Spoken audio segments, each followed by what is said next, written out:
प्रणाम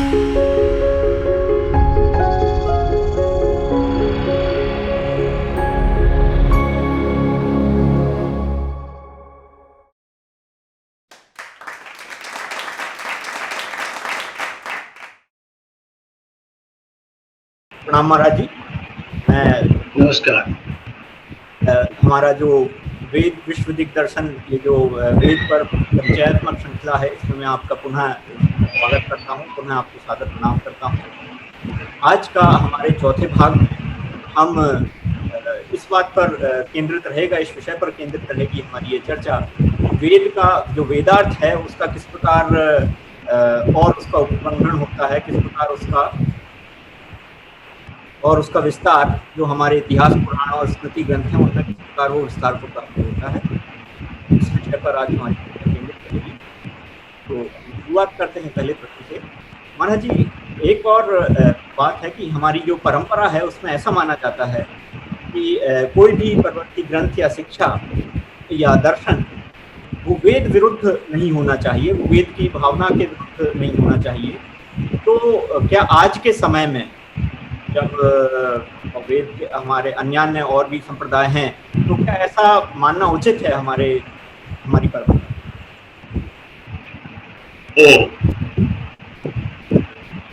हाँ, ठीक कह रहे हैं आप। बहुत सारे वेंडर्स है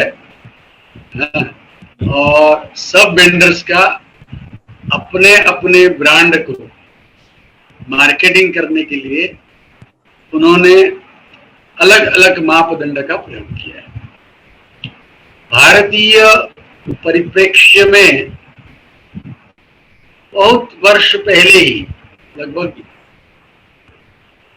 2,500 से 3,000 वर्ष पहले ही वेद की जो मोनोपोली, उसका जो एकाधिकार था, किसमें? कर्मों को और विद्या को बताने में। प्रत्यक्ष और अनुमान में तो वेद का भी कोई अतिक्रमण था ही नहीं, परंतु जो अपना उसका विषय था, जो शब्द प्रामाण्य का जो विषय था, उसमें वेद का एकाधिकार था। उसको 3,000 वर्ष पूर्व ही भारतीय परिप्रेक्ष्य में उसको एक प्रकार से आह्वान, चैलेंज दे दिया गया। और मेरा परामर्श यहाँ पर गौतम बुद्ध के नाम से, तथागत नाम से, सुगत नाम से, जो कोई भारत में अभी तो इतिहास के केवल इतिहास का विषय हो गया, वो जीवित रूप से हमको कुछ खास दिखाई नहीं दिया मुझे स्वयं, परंतु सुनते हैं और किसी काल में बड़ा वो विषय दुर्धर्ष हो गया था, है ना। तो ये चैलेंज बहुत पहले हुआ, उसका भी समाधान लोगों ने किया। क्या उसी का जो प्रतिफल था वो इस प्रकार की मर्यादा बनी कि वेद के विरोधी और वेद के अविरोधी मतों के दो भाग हो गए। जिन्होंने तो प्रतिज्ञा ही कर ली कि हमें कोई वेद की अपेक्षा नहीं है, हम वेद से निरपेक्ष होकर के बोलेंगे। अब उनको कोई रोका तो नहीं गया। आप जानते हैं बहुत सा राज्याश्रय भी मिला समय समय पे उसको, जनाश्रय तो मिला ही, और ऐसे ही चलते हुए आज भी आर्हत मत जो है, जैन मत जो है, वो काफी उसको सम्मान भी प्राप्त है, कोई तिरस्कार तो उसका कर नहीं। अब उस समय से लेते हुए बहुत और भी मत मतांतर भारत में, और आज के युग में तो वैसे ही कौन वेद को पूछ रहा है। अब तो नाम मात्र के लिए आप कह सकते हैं कि हम वेद के अविरोधी है, हम वेद को मानते हैं, ऐसा कह भी दे जो लोग रहे हैं, उसमें भी साक्षात वेद को अधीर, यानी उसको चिपक के रहने का किसका साहस है।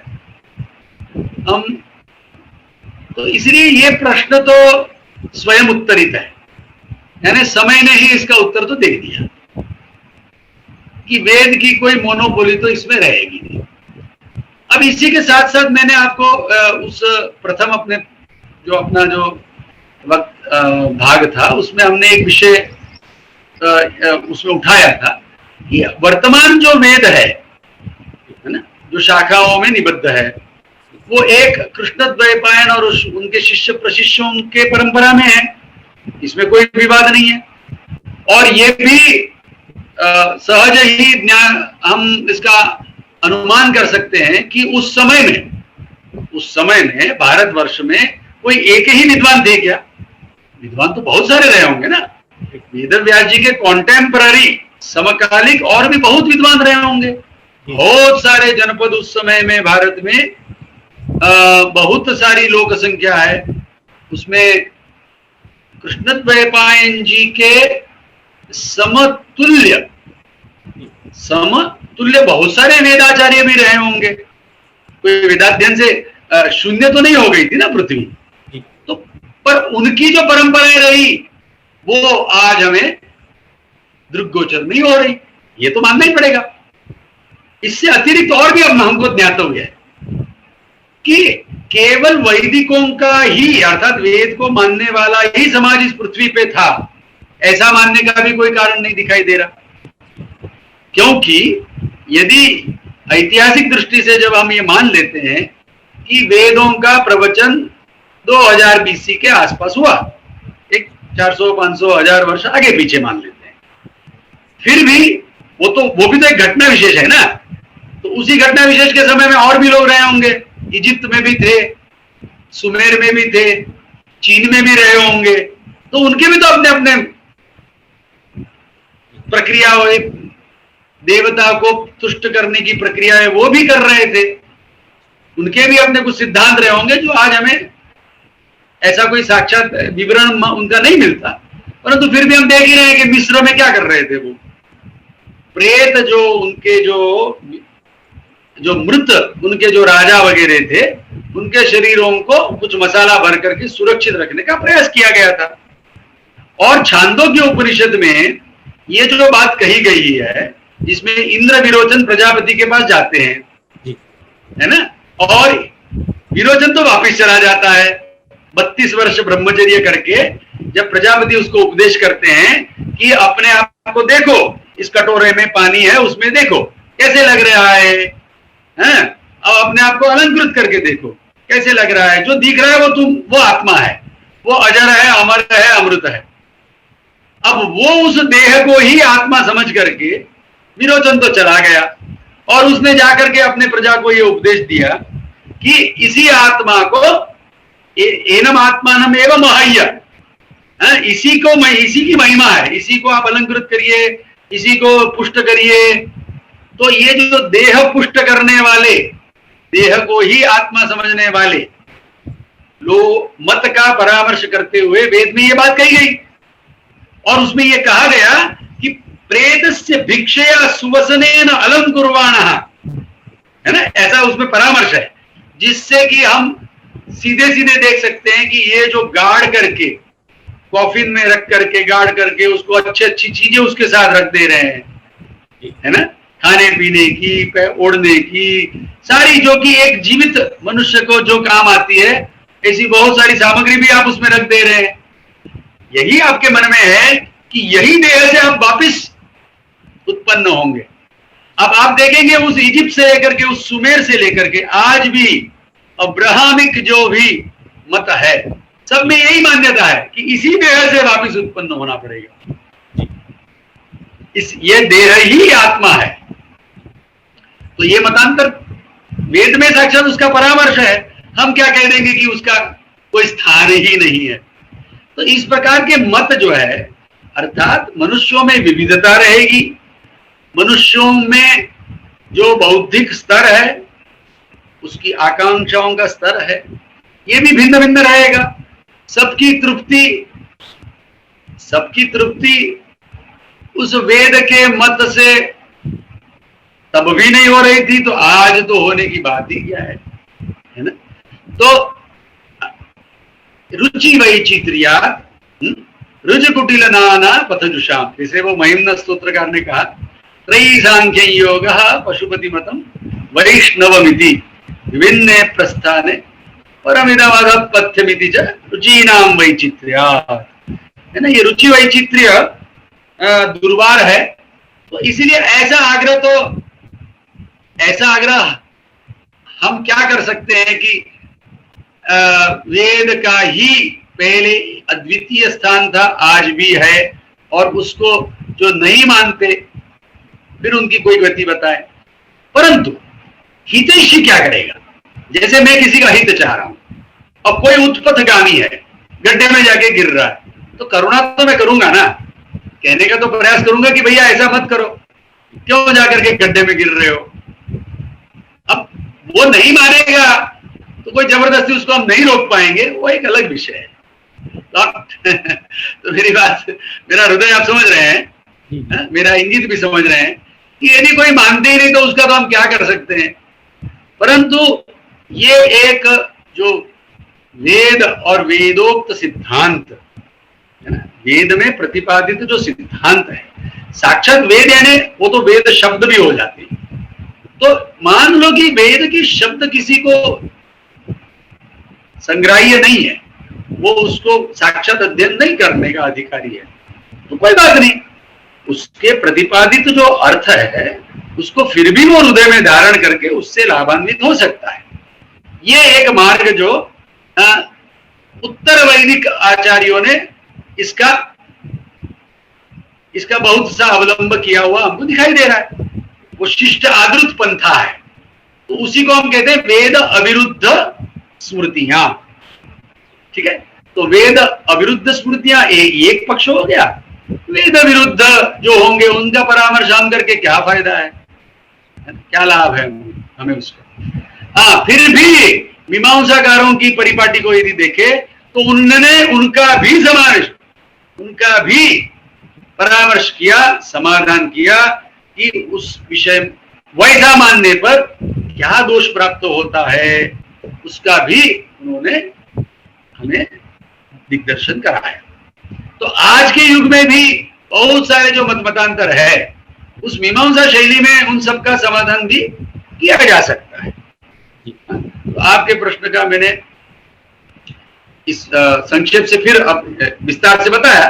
संक्षेप से कहना है तो ऐसा हम बिल्कुल साहस मन में हमारे नहीं है कि वेद के अविरुद्ध ही संप्रदाय केवल संसार में रहेंगे।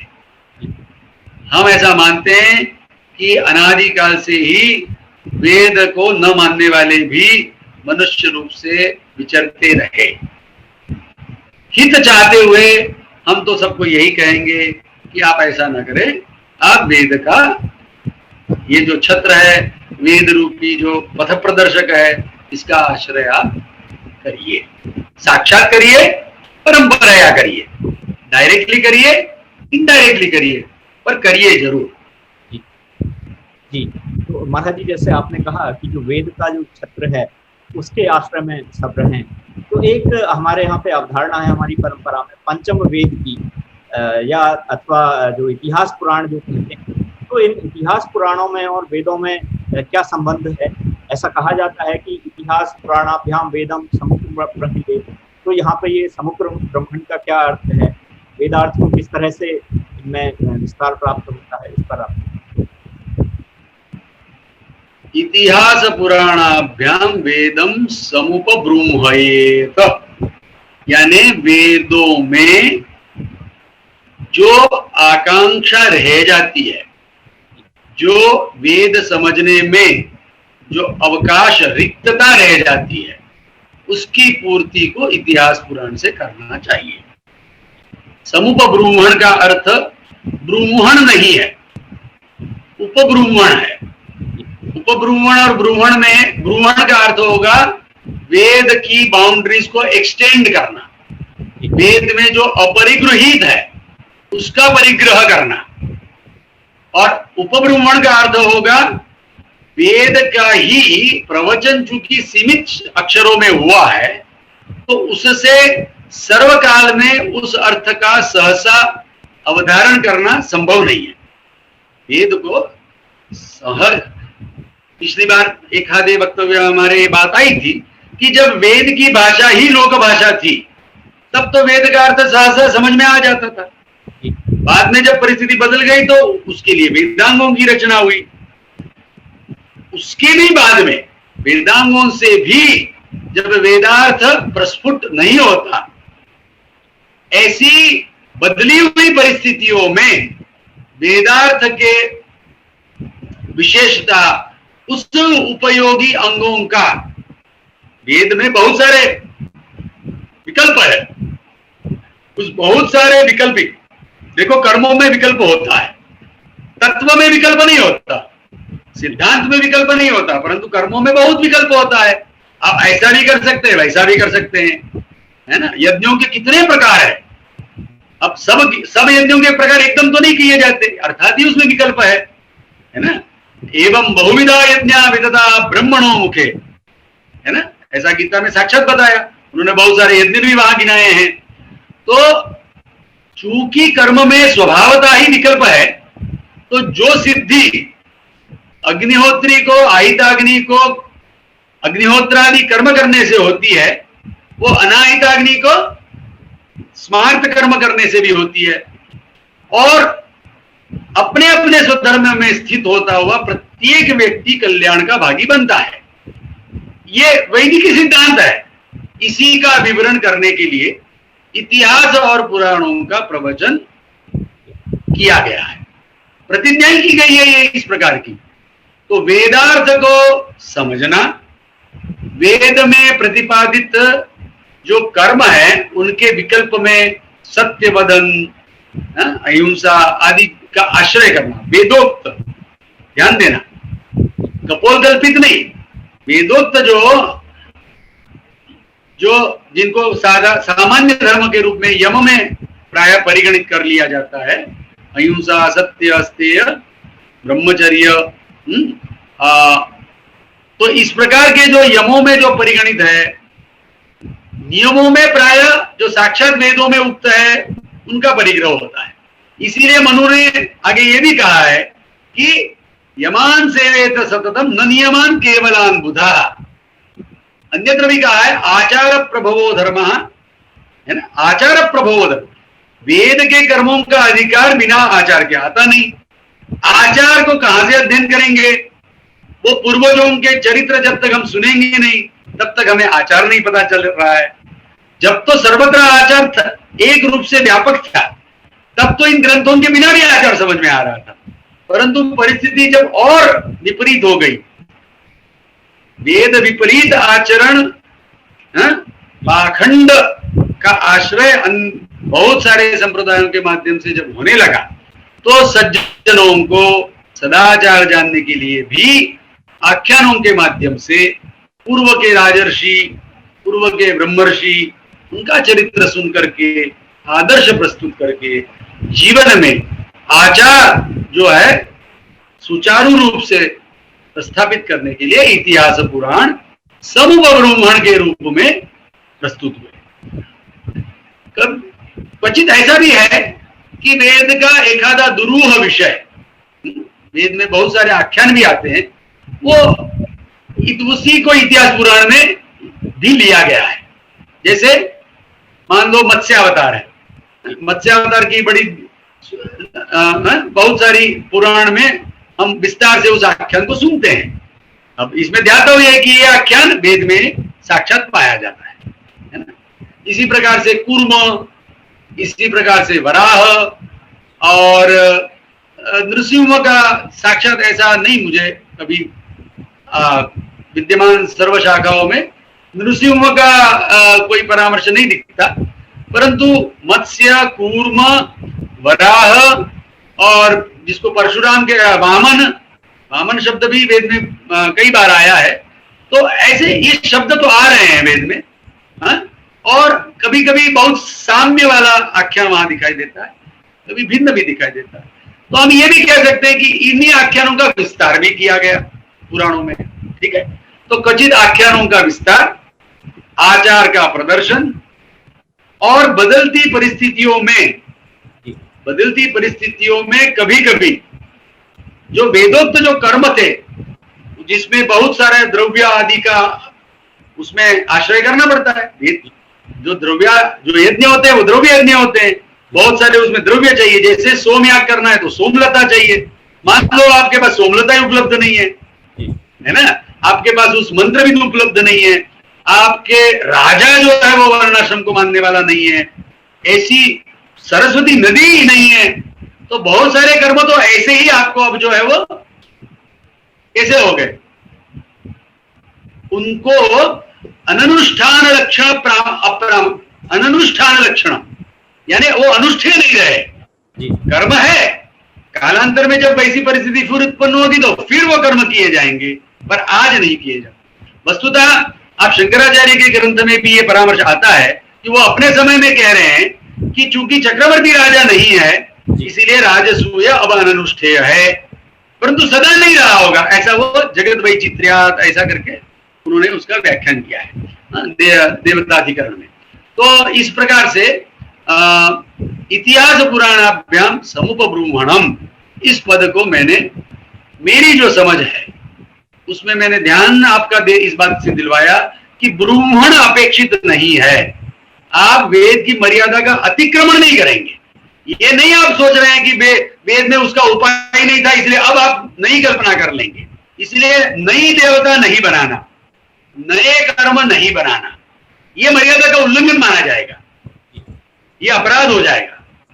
आप वेद से बढ़कर नहीं है, वेद की मोनोपोली आप नहीं छीन रहे हैं, केवल वेद का जो एकाधिकार था उसको सुरक्षित रखते हुए वेद में जो आज हमको नहीं समझ में आ रहा है उसको आप समझाने के लिए प्रवृत्त हुए। ठीक है, तो समुपब्रूमण का अर्थ वेदों में वेदार्थ समझने के लिए जो आकांक्षा है उसकी पूर्ति करना। ठीक है, अर्थात वेद में जो हमें संकेत प्राप्त होता है उस संकेत को स्पष्ट रूप से और उसको समझाना, तो वो संपूर्ण। ठीक। हाँ जी, एक इसको इतिहास पुराण को पंचम वेद भी कहा जाता है, कई बार नाट्यशास्त्र को भी पंचम वेद कहा जाता है, तो ये पंचम वेद की क्या अवधारणा है, कभी थोड़ा ये पंचमो वेदानाम, वेद में वेदानाम वेदः ऐसा पद आया है, परंतु वहां स्पष्ट नहीं है कि वो वेदानाम वेद शब्द से क्या ग्रहण किया जाए। वो जो इतिहास पुराणम सूत्राणि व्याख्यानानि अनुव्याख्यानानि ऐसा है ना, इसी प्रकार से नारद सनत कुमार संवाद में भी नारद जी एक अपना मैं क्या क्या जानता हूं, तो सनत कुमार उनको पूछते कि आप क्या क्या अभी जानते हैं वो बताइए, फिर जो नहीं जानते मैं आपको बताता हूं। तो वो कहते हैं वो मंत्र विदेवास्मि, और करके फिर एक लंबा लिस्ट गिनाते हैं वो कि मैं ऋग्वेद जानता हूँ, यजुर्वेद जानता हूँ, सामवेद जानता हूँ, अथर्ववेद जानता हूँ, इतिहास जानता हूँ, पुराण जानता हूँ। उसमें वो कहते हैं वेदानाम वेदम, है वाक्यो वाक्य इतिहासम पुराणम, ऐसा करके वो गिनते हैं। अब वेदानाम वेदम से क्या लिया जाए, क्योंकि वहां अंग परिगणित नहीं है, हाँ व्याकरण आदि अंग नहीं गिने हैं, तो प्राय भाष्यकार उसको वेदानाम वेदम व्याकरणम कहते हैं, यानी वेदों को समझने के लिए जो आवश्यक है वो, तो वो वेदांग हो गए। कालांतर में क्या किया जा रहा है कि वेदानाम वेदम ऐसा जो ये पंचमो वेद ऐसा करके महाभारत की प्रतिष्ठा करते हुए कहीं स्तुति परक उसके श्लोक, स्वाभाविक बात है कि वो स्तुति है, वेद तो प्रतिष्ठित है ही, तो वेद के वेद संमितम, रामायण और महाभारत में प्राय ये शब्द भी पाया गया है कि वेद ही संमितम, अर्थात वेदों के तुल्यता। भागवत में तो बहुत सारी स्तुति की गई है ना, वो तो आपने तो निगम कल्प तरोर गलितम फलम करके उसकी बढ़ाई की गई है, जिससे कि कुछ कुछ आचार्यों को इससे बहुत उनको उसको आपत्ति भी किन्हीं आचार्यों ने की। आप जानते होंगे आर्य समाज के संस्थापक जो स्वामी दयानंद जी थे, कहते हैं कि उनके सामने, कुटिया के सामने जब कोई बार बार के चिल्ला करके ये श्लोक कहता रहा तो उनको बड़ी पीड़ा हुई, ठेस पहुंची उनको, और उन्होंने जाकर के फिर भागवत मत खंडन करना आरंभ किया, ऐसा सुनते हैं।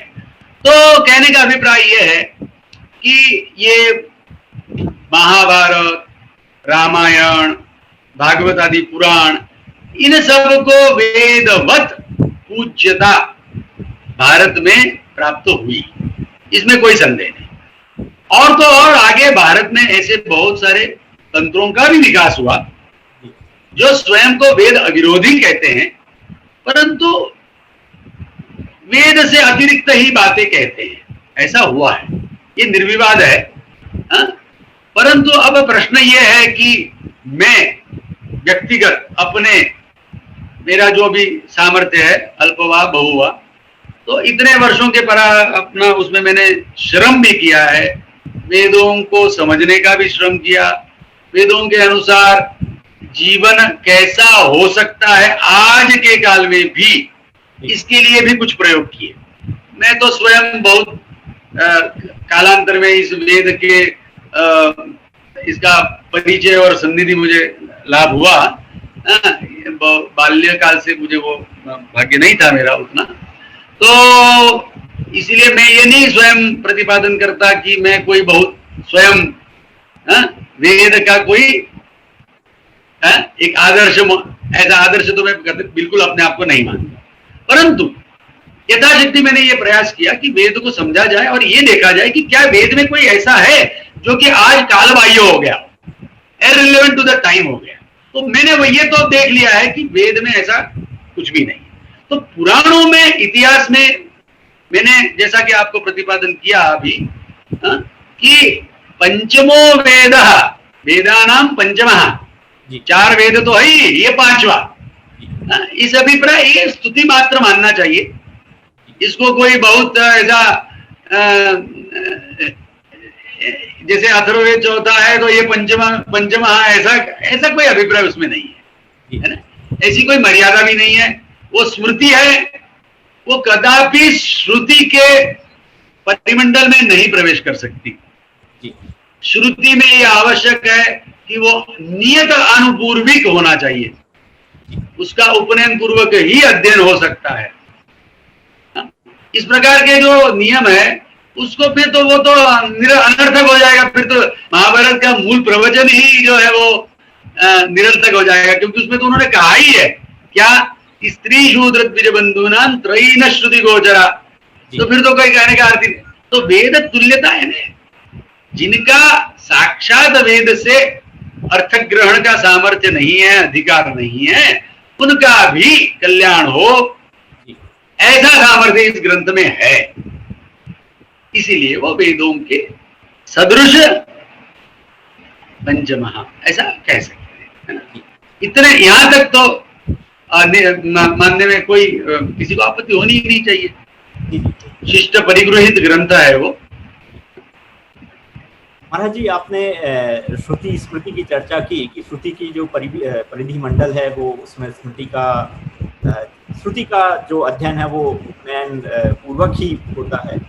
स्मृति और श्रुति का आपने दोनों की मर्यादाएं बताई। तो उसी प्रकार एक जैसे कालिदास की एक उपमा है कि श्रुतेरिवार्थम स्मृतिरन्वगच्छत, तो उसमें श्रुति और स्मृति का संबंध बताया गया है। तो श्रुति और स्मृति का आप इस पर थोड़ा प्रकाश डालें कि क्या उनमें संबंध है, किस प्रकार श्रुति स्मृति का अनुसरण करती हुई है।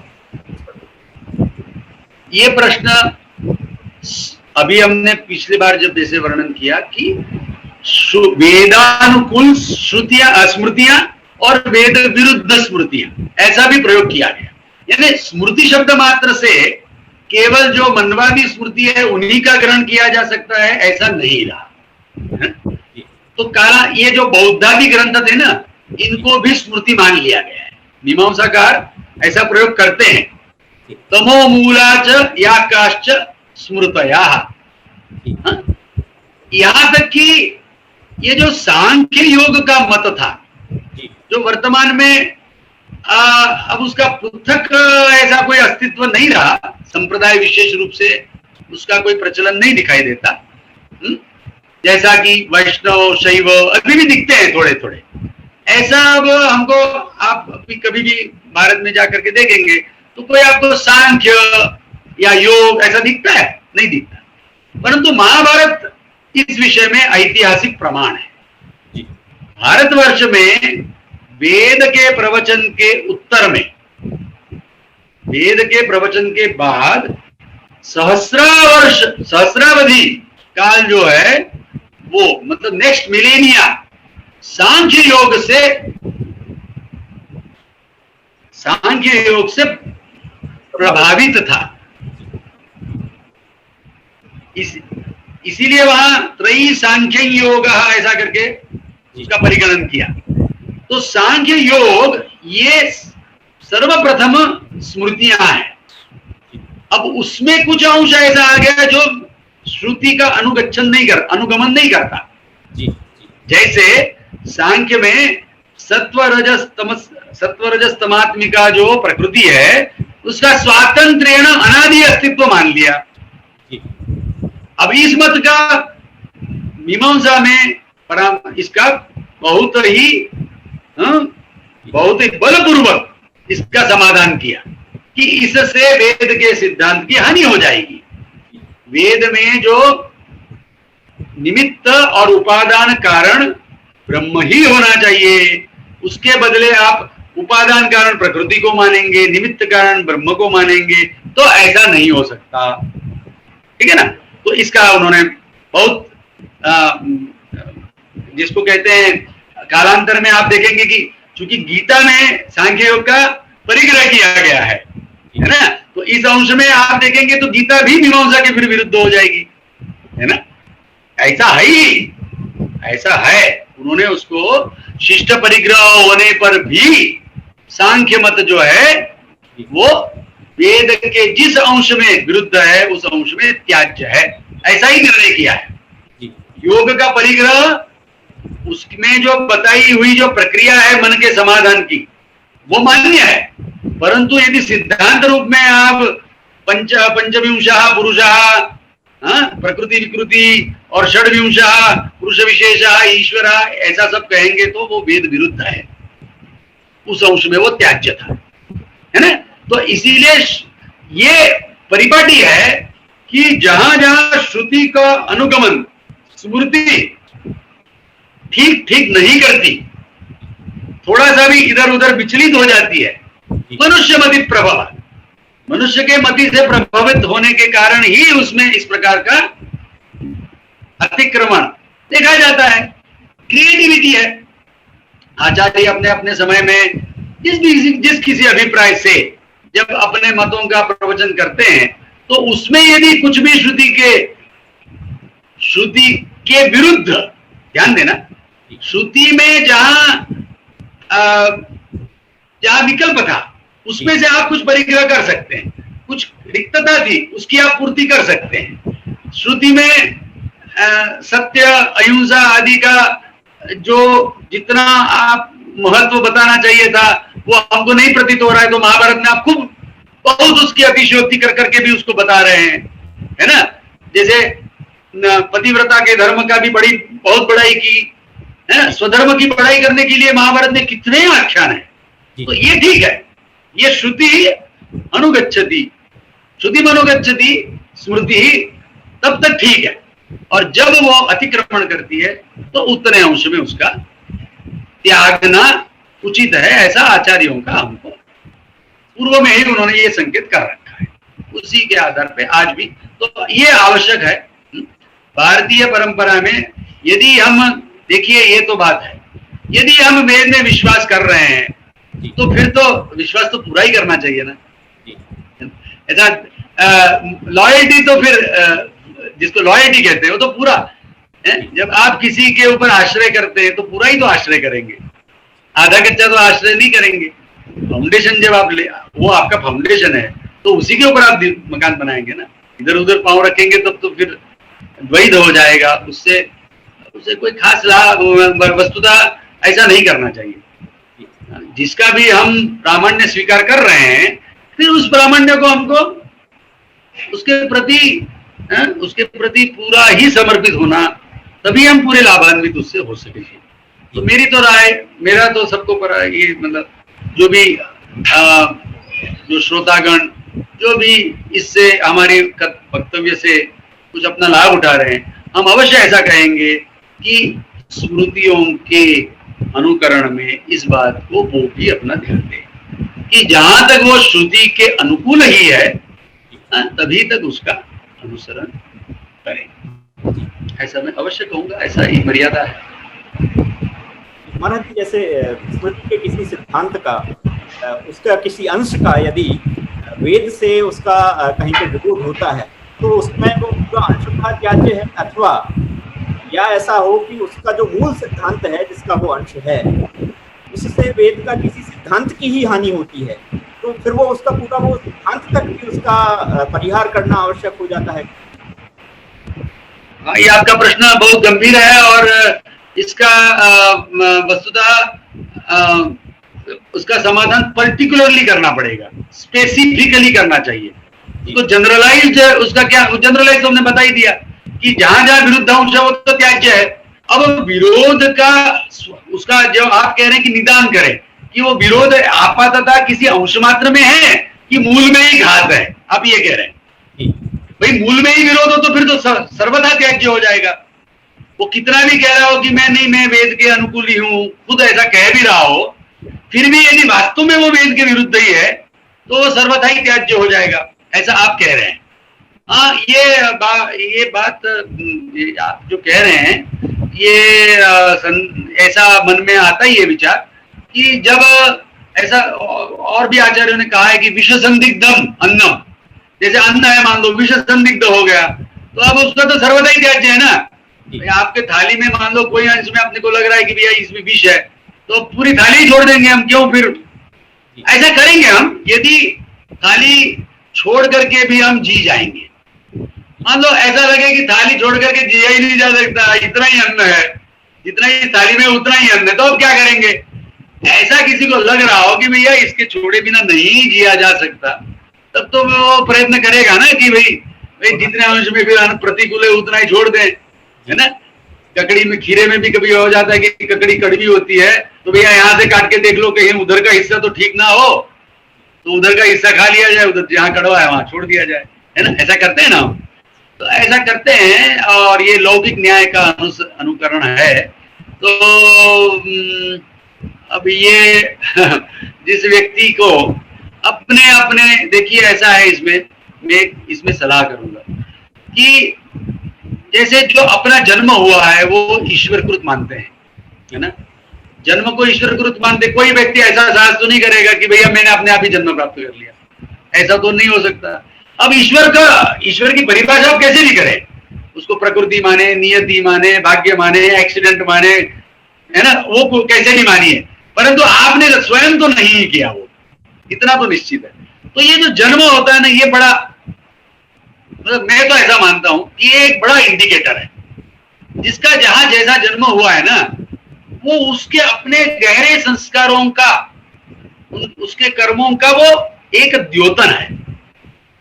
यद्यपि वो उसमें पूरा का पूरा उसमें कोई कथन नहीं हुआ, परंतु एक बड़े अंश में उसका कथन हो जाता है।